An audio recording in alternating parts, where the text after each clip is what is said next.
আগের ভিডিওতে আমরা কোশ্চেন 6.2 এর অঙ্কগুলো করেছিলাম এবং যেখানে আমরা দেখেছিলাম যে বীজগাণিতিক রাশির কেমন করে যোগ এবং বিয়োগ করতে হয়। আজকে আমরা কোশ্চেন 6.3 দেখবো এবং সেখানে দেখবো যে কিভাবে বীজগাণিতিক রাশির গুণ এবং ভাগ করতে হয়, এই দুটো জিনিস দেখবো। ঠিক আছে, তার আগে তোমরা নিশ্চয় সব তোমাদের মনে আছে সমজাতীয় রাশি কি বা সমজাতীয় রাশি কোনগুলোকে বলা হয়। ঠিক আছে, আমরা যেমন দেখেছিলাম যে গুণ এবং ভাগ সমজাতীয় রাশির মধ্যে হয়, সরি, যোগ এবং বিয়োগ, যোগ এবং বিয়োগ সমজাতীয় রাশির মধ্যে হয়, কিন্তু গুণ আর ভাগ সমজাতীয় রাশির মধ্যে তো হয়, তার সঙ্গে মনে রাখতে হবে যে যেগুলো সমজাতীয় রাশি নয়, যেগুলো সমজাতীয় রাশি নয় তার মধ্যেও হয়, মানে তোমরা বলতে পারো যেগুলো অসমজাতীয় রাশি, তাদের মধ্যেও আমাদের গুণ এবং ভাগ হয়। এবার তোমরা বলবে যে কি করে গুণ এবং ভাগ হয়। ঠিক আছে, সেটা আমি তোমাদেরকে দেখাচ্ছি একটা এক্সাম্পল দিয়ে। কিন্তু মনে রাখতে হবে যে গুণ এবং ভাগ সবসময় সমজাতীয় এবং সমজাতীয় রাশি দুটো রাশির মধ্যেই হয়। দেখো, গুণ সমজাতীয় রাশি আর অসমজাতীয় রাশির মধ্যে ডিফারেন্স কি তোমরা নিশ্চয়ই জানো। তার আগে তোমরা বলো, 3a আর 4b এই দুটো কি সমজাতীয় রাশি না সমজাতীয় রাশি নয়? কারণ আমাদের এখানে বীজগাণিতিক যে চলকটা আছে, ঠিক আছে, সেটা আমাদের এক নয় এবং তাদের পাওয়ারও এক নয়, তাহলে এগুলো হচ্ছে আমাদের অসমজাতীয় রাশি। তাহলে এদের মধ্যে গুণ করলে কি হবে? দেখো, এইখানের মধ্যে আমরা একটা জিনিস বুঝতে হবে যে আমাদের এইখানে এই থ্রিটা আর ফোরটা হচ্ছে আমাদের এখানে পাটিগণিত রাশি। গুণের সময় কি হবে? অলওয়েজ এই পাটিগণিত রাশির গুণ হবে। গুণের সময় এই অলওয়েজ পাটিগণিত রাশির গুণ হবে। পাটিগণিত রাশি তাহলে গুণ করে কি হবে? 3 4 12। আর এই দুটো বীজগাণিতিক রাশি এদের গুণ হবে। এবার এই দুটো বীজগাণিতিক রাশি এরা সমজাতীয় না অসমজাতীয় রাশি, সেই হিসেবে এইখানে রেজাল্টটা ডিপেন্ড করবে যে কি লিখবো। দেখো, এখানে দুটো যেহেতু অসমজাতীয় রাশি, সেই জন্য আমরা কি করবো, দুটোকে আমরা এখানে পাশাপাশি লিখে দেবো। ঠিক আছে, এ এবং বি পাশাপাশি লিখে দেবো। আচ্ছা, এবার যদি মনে করো যে এখানে 3a আর এখানে 4a আছে, তাহলে এখানে কি করব? এইখানে দেখো, এখানে আমাদের সমজাতীয় রাশি, দুটি সমজাতীয় রাশি, তাহলে আমাদের এখানে কি হবে? পাটিগণিতীয় সংখ্যাগুলোর মধ্যে গুণ হবে। ঠিক আছে, 3 4 12। আর এই বীজগাণিতিক যে রাশিমালা আছে তাদের মধ্যেও গুণ হবে। কিন্তু দেখো, বীজগাণিতিক এখানে যে রাশিমালা আছে এই দুটো দেখো যে সমজাতীয়, তাহলে এদের কি নিয়ম? এদের গুণের সময় কি হবে? বীজগাণিতিক রাশিমালা পাওয়ার গুণের সময় কি হয়? পাওয়ারে পাওয়ারে যোগ হয়, এর মাত্রা তো এক আছে, কিছু না থাকে মানে এর মাত্রাও পাওয়ার এক আছে, তাহলে এটা কি হবে? একে একে 2 হয়ে যাবে। ঠিক আছে, বা এটাকে যদি আমি তোমাদেরকে এখানে আরেকবার লিখে দেখাই, 12 স্কোয়ার হবে। ঠিক আছে, এটা হচ্ছে আমাদের গুণের নিয়ম। আর ভাগের নিয়মটা কি? ভাগের নিয়মটা ঠিক উল্টো। যদি আমরা এখানে ভাগ করি, সাপোজ মনে করো যে এখানে আমরা ভাগ করছি 12 a কে দিয়ে,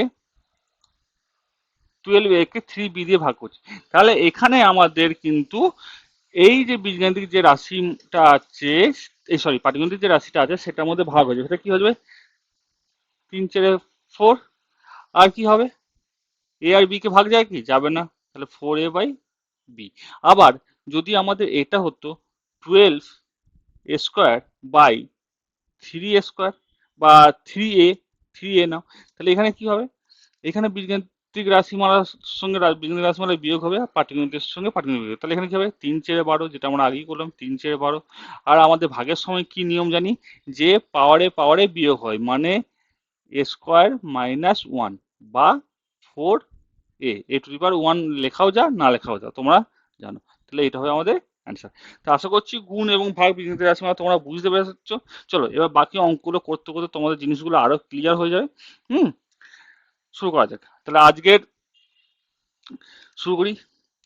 একের দাগে কি বলেছে অঙ্ক? একের দাগে এক একটা দিয়ে শুরু করি। একের দাগে এক একটা কি বলেছে? 3a এবং 3a ইন্টু 4b, যেটা তোমাদের একটু আগেই দেখালাম। এখানে কি হবে? 3 আর 4 গুণ হয়ে যাবে, 12ab পাশাপাশি বসে যাবে। ঠিক আছে, এই বীজগাণিতিক গুণের সময় মনে রাখতে হবে যে এই যে 12ab এদের মাঝখানে কোনো চিহ্ন নয়, মানে হচ্ছে দেখবে যে এদের এখানে পরবর্তীকালে দেখবে যে এখানে এখানে একটা করে পয়েন্ট ইউজ হচ্ছে, এটা কিন্তু দশমিক নয়, এগুলো কিন্তু গুণের নিয়ম।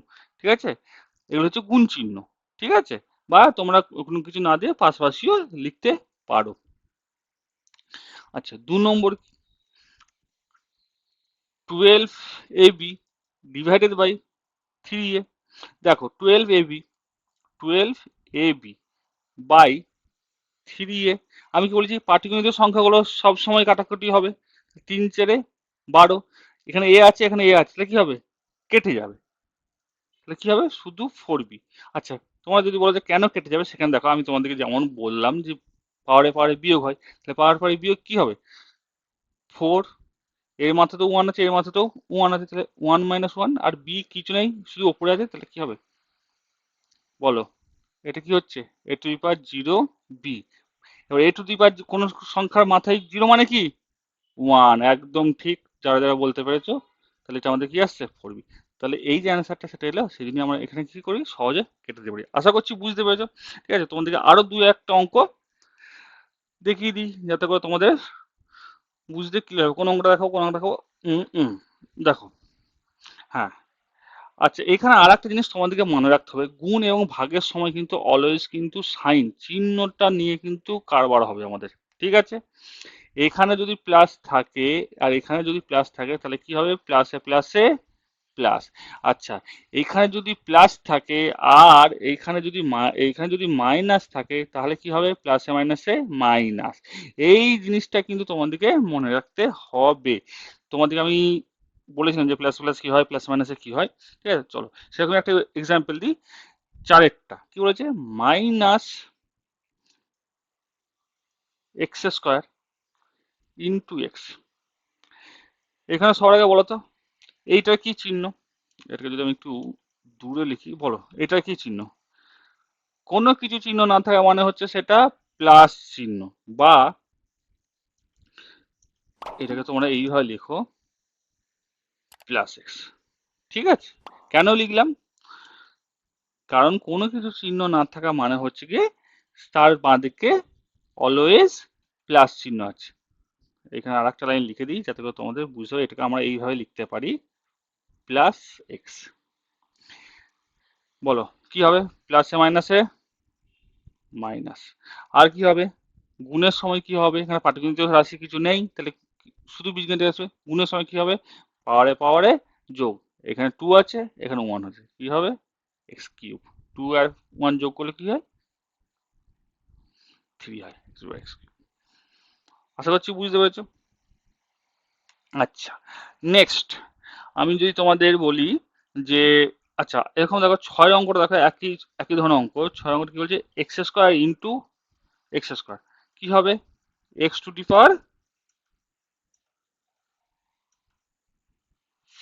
কারণ এই শুধু পাওয়ারে পাওয়ারে যোগটা হয়ে যাবে। ঠিক আছে, আচ্ছা নেক্সট আমি যদি তোমাদের একটা দেখাই যে 10-এর অঙ্কটা দেখাই, যদি 10-এর অঙ্কটা তোমাদের দেখাই, তাহলে তোমরা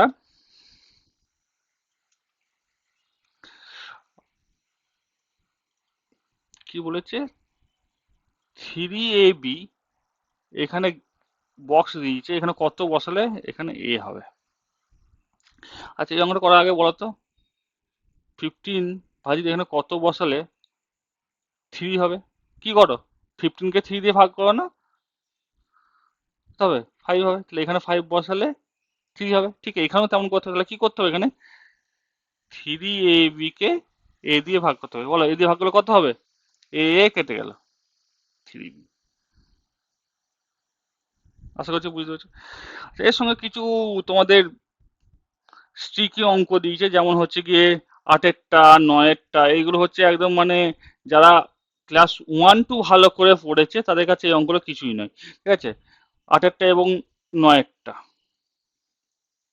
9-এরটা কি বলেছে আগে, 9-এরটা তোমাদেরকে দেখাই, তারপর 8-এরটা করাচ্ছি। 4a² b² c² ইন্টু, এখানে বক্সে কত দিয়েছে, যার রেজাল্ট আসবে 0।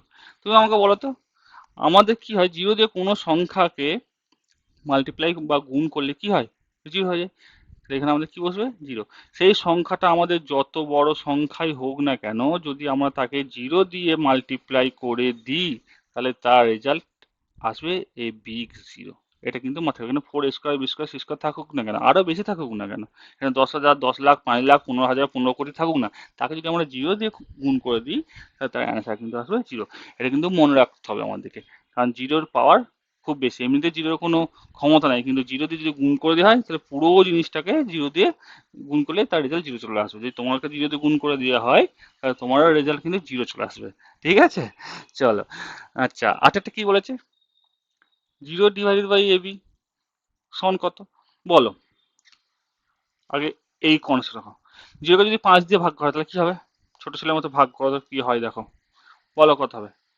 কি করি আমরা, পাঁচের নামটা বলতে শুরু করি, 5 একে 5, 5 দুগুণে 10, এইভাবে করি। যদি মিলে যায় ভালো, নাহলে তার থেকে ছোট করি। 5 একে 5 করার আগেও একের আগে কি আছে, শূন্য আছে, 5-এর শূন্য, শূন্য, মিলে গেল, তাহলে কি হবে, শূন্য। এবার এই 5-এর জায়গায় আমাদের AB থাকুক, x² থাকুক, y² থাকুক, z² থাকুক, যা ইচ্ছা থাকুক, কোনো সংখ্যা দিয়ে জিরোকে ভাগ করলে তার রেজাল্টও কিন্তু জিরো আসে। জিরোকে ভাগ করতে হবে কিন্তু, জিরো দিয়ে নয়। এখানে কিন্তু অবশ্যই মাথায় রাখতে হবে জিরোকে ভাগ করতে হবে। যে কোনো সংখ্যা দিয়ে জিরোকে ভাগ করলে তার রেজাল্ট কিন্তু জিরো আসে। আর জিরো দিয়ে যে কোনো সংখ্যা মাল্টিপ্লাই করলে তারও রেজাল্ট জিরো আসে। যদি বুঝতে পেরে থাকো, তাহলে বাকি অঙ্কগুলো তোমরা করতে পারবে। আমি তোমাদের 2-এর দাগে কয়েকটা অঙ্ক তোমাদের করে দেখাই, ঠিক আছে? আর চ্যানেলে যারা নতুন আছে, অবশ্যই চ্যানেলটাকে সাবস্ক্রাইব করে নেবে এবং লাইক করবে, কমেন্ট করে জানাবে তোমাদের কোনো জায়গায় কোনো বুঝতে অসুবিধা হচ্ছে কিনা। চলো, 2-এর দাগের একটাই করি। কি বলেছে, 2x² into -3y into 6z। তোমরা সবাই জানো, কোনো চিহ্ন না থাকা মানে সেখানে কি হবে, প্লাস চিহ্ন। আচ্ছা, এইটা কি করতে পারো, এইটা তোমরা দুভাবে করতে পারো, মানে দুটো পার্টে করতে পারো। একটা পার্ট হচ্ছে, প্রথমে তোমরা এইটাকে বা এই এইটাকে গুণ করে নিতে পারো, তারপর বাকিটা দিয়ে গুণ করতে পারো, আবার একসঙ্গে করতে পারো। তোমার দিকে একটা একটা করে দেখাই। প্রথমে আমি কি করছি, এইটার এইটা গুণ করে নিচ্ছি। বলো, এটা আর এটা গুণ করলে কি হবে, এখানে প্লাস আছে, তাহলে প্লাসে মাইনাসে মাইনাস, 3 দুগুণে 6, কি হবে, x² y ইন্টু 6z। আবার বলো, এটা কি আছে, এখানে প্লাস আছে, এখানে মাইনাস, কি হবে, মাইনাস, 6 6 36, x²y z। কারণ এগুলো সবই সমজাতীয় রাশি নয়, তাই এগুলো পাশাপাশি লিখলাম। ঠিক আছে, নেক্সট আমি যদি তোমাদেরকে আর একটা দেখাই, সেটা হচ্ছে কি, যদি ভাবো, আচ্ছা, বিয়ের অঙ্কটা একটু ইন্টারেস্টিং জিনিস। বিয়ের অঙ্কটা সেটা হচ্ছে 7x² 8 x² y into xy। দেখো এইখানে কি করব, এইখানে প্রথমে আমি এইটাকে গুণ করে নিচ্ছি। এমন কোনো ব্যাপার না যে তোমরা প্রথমে এটাকে গুণ করতে পারো। হ্যাঁ, তোমরা প্রথমে এই দুটোকেও গুণ করে নিতে পারো। প্রথমে তোমরা 7x² xy টা গুণ করে নিতে পারো। আবার প্রথমে তোমরা একবারই করতে পারো। যখন তোমরা আস্তে আস্তে পাকা হয়ে যাবে, তখন দেখবে যে তোমরা একবারই গুণ করে নিচ্ছ, বা একবারে করতেও হবে, যখন কোনো একটা অঙ্কের মাঝখানে এরকম বড় একটা গুণ চলে আসবে। চলো দেখো, প্রথমে তাহলে কি আছে, 7x² এটা যেমন আছে তেমন লিখে দিলাম, 8x² xy ইন্টু xy। এখানে কিছু নাই, মানে 1 আছে, মানে এখানে আমাদের 8 হয়ে গেল। আমাদের কি বলেছিলাম, গুণের সময় পাওয়ারে পাওয়ারে যোগ, তাহলে এখানে x², এখানে x⁻1, কিছু না থাকা মানে 1, তাহলে কি হবে, x³ y এর 1 তাহলে কি হবে, y²।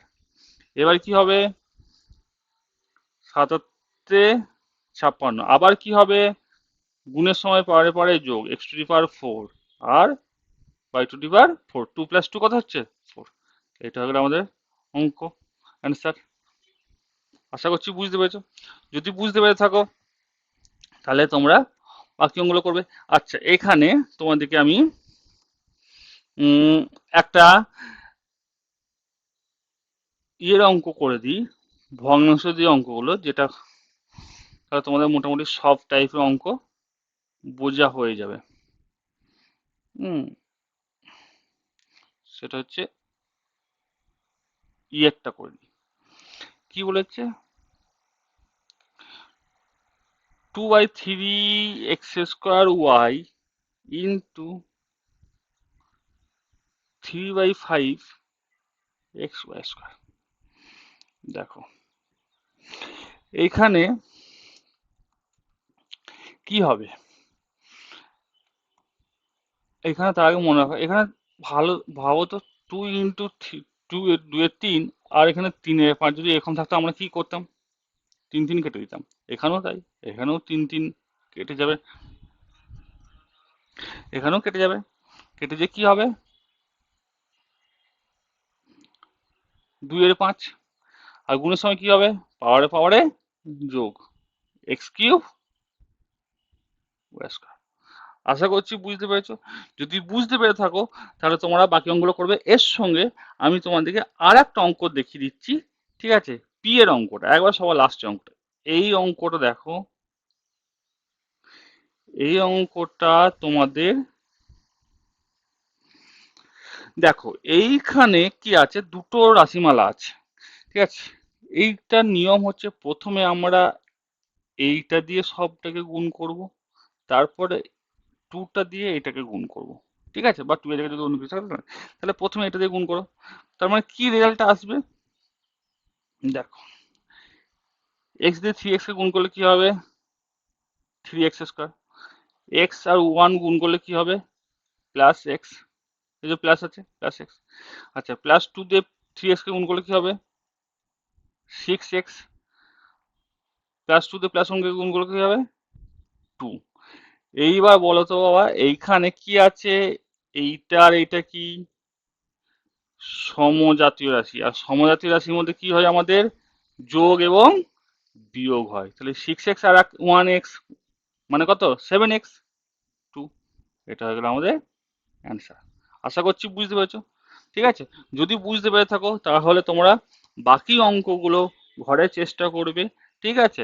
আর কমেন্ট করে জানাবে যদি কোনো জায়গায় কোনো অসুবিধা হয়, 1 এর দাগের আর 2 এর দাগের কোনো অঙ্কে যদি কোনো অসুবিধা হয় তোমার কমেন্টে জানাবে, ঠিক আছে।